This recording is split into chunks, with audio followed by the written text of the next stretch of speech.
L'Ososa est le signe issu de la consultation du TOFA 2026 lors de la célébration des Vodundés.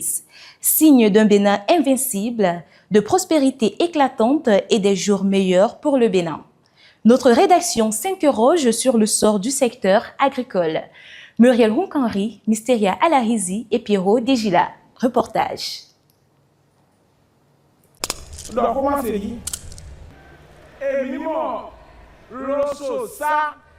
Cette année, le signe issu du Bénin TOFA 2026 est le signe l'Ososa. Ce signe porte un message d'espoir et de confiance, des perspectives favorables et des meilleurs jours prospères pour notre pays.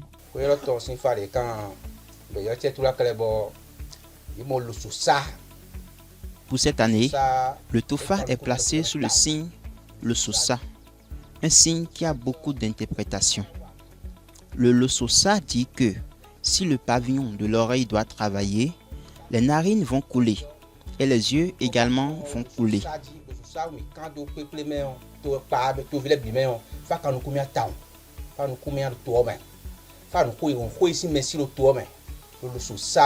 Le secteur agricole représentant une part importante dans le développement du Bénin, le FA prédit une bonne récolte, mais interpelle la vigilance des producteurs et a des précautions à prendre. Dans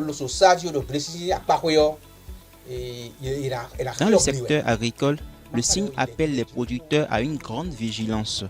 Cette année, l'agriculture sera bonne, mais il y aura beaucoup de difficultés. Des insectes attaqueront certaines productions. Par exemple, si l'on plante des tomates, elles risquent de se gâter et de s'effondrer d'elles-mêmes.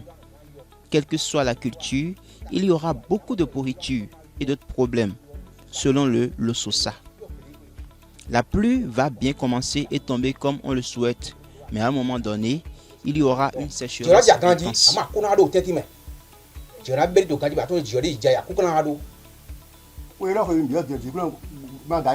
L'année dans laquelle nous sommes actuellement, avant de gagner, il faut faire assez de sacrifices. Produire le maïs cette année pourrait être une grosse perte. Avant que le maïs ne prenne, il faut vraiment faire des analyses et des calculs. Par exemple, il faut évaluer le montant dépensé pour la culture et voir le revenu que cela peut générer. Si le prêt a été contracté auprès de l'État ou à travers une tontine, il faut comparer les dépenses et les recettes et vérifier si la plantation pourra donner. Dans le cas contraire, il y aura beaucoup de pertes et aucun bénéfice ne pourra être tiré. Actuellement, vu que l'harmattan n'est pas sorti normalement durant le mois idéal et au moment opportun, la pluie va bientôt commencer et cela très abondante. Avec cette forte pluviométrie, si les récoltes ne sont pas bien maîtrisées, on enregistrera d'importantes pertes. Concernant les plantations, si l'on cultive actuellement le maïs, on peut en profiter au début, mais à un moment donné, il y aura un manque. C'est pareil pour la tomate. Sa production nécessite assez d'eau, mais comme il y a actuellement un déficit d'eau, les tomates risquent de se déchisser. Certaines cultures sont prioritaires pour cette année 2026. Il est donc recommandé aux producteurs d'en cultiver davantage pour obtenir un bon rendement.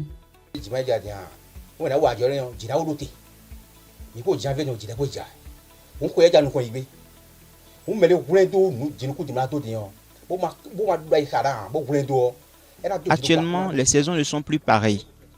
Il est alors important aux producteurs de tenir compte de cela avant de se lancer dans l'agriculture cette année, parce qu'il y aura des saisons pluvieuses instables. Nous sommes déjà en janvier et il pleut encore, ce qui signifie que l'année veut commencer. Si quelqu'un se précipite pour planter sans avoir une bonne stratégie, il pourra bien planter, mais il n'en bénéficiera pas. Vu qu'il pleut ces derniers temps, à un moment donné, l'harmattan va apparaître. Et c'est à partir de là que l'on saura que l'année a réellement commencé. Donc avant de planter, il faut beaucoup de prudence et il ne faut pas trop investir dans certaines cultures. Cette année, pour la tomate, il faut prendre un peu de recul dans sa production, car des chenilles apparaîtront et peuvent attaquer des plants. Ainsi, Si les agriculteurs veulent cultiver en cette période, il est préférable de se concentrer sur le maïs et le manioc. Il ne faut pas penser que parce qu'il pleut, il faut investir massivement dans le champ. Si l'on dépense un peu dans les cultures, il faut savoir s'arrêter à un moment donné pour évaluer le résultat final.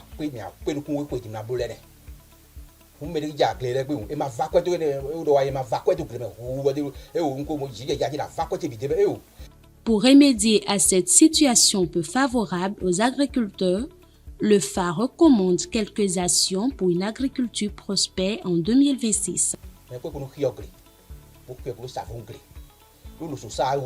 Je vous invite à respecter les recommandations issues du Lososa, parce que ce signe représente le tonnerre, et le Sa est le Sapata qui se trouve en bas.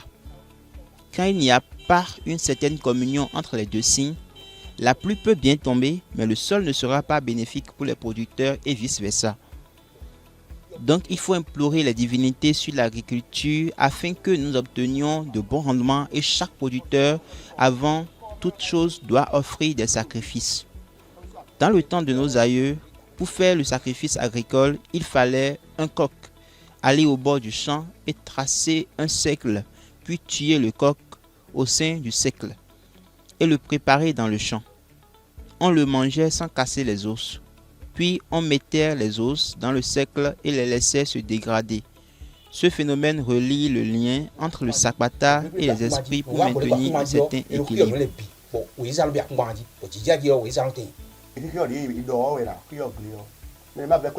Il faut faire des sacrifices. Il ne faut pas faire d'économie au point de ne pas faire des sacrifices, puis investir dans le champ et ne rien récolter ensuite. C'est en faisant des sacrifices que l'on pourra obtenir de bons résultats après la culture. Ces pratiques visent à renforcer la protection spirituelle du pays et à préserver l'équilibre nécessaire à son développement. Il est essentiel donc de mettre un point d'honneur sur ces recommandations pour une bonne campagne agricole 2026.